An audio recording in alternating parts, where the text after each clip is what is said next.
ராஜாவும் மணியும் நண்பர்கள். அவர்கள் இருவருக்கும் தாய், தந்தையர் மற்றும் சுற்றார் கிடையாது. ராஜாவுக்கு கண் தெரியாது. அதேபோல் மணியால் நடக்க முடியாது.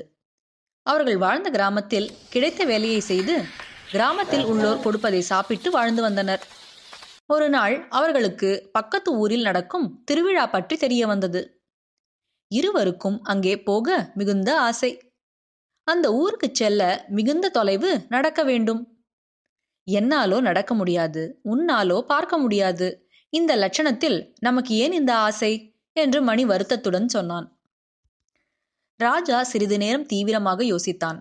பின், நண்பா, உன்னால் நடக்கத்தான் முடியாது, ஆனால் கூர்மையாக பார்க்க முடியும். என்னால் பார்க்கத்தான் முடியாது, ஆனால் வெகு தூரம் நடக்க முடியும். நீ என் தோள் மேல் ஏறிக்கொள், எனக்கு வழியை சொல்லிக்கொண்டே வா. நாம் இருவரும் திருவிழாவிற்கு சென்று வரலாம் என்றான் ராஜா. இருவரும் மகிழ்ச்சியாக திருவிழாவிற்கு சென்று வந்தார்கள். நீதி: முயன்றால் முடியாதது எதுவும் இல்லை.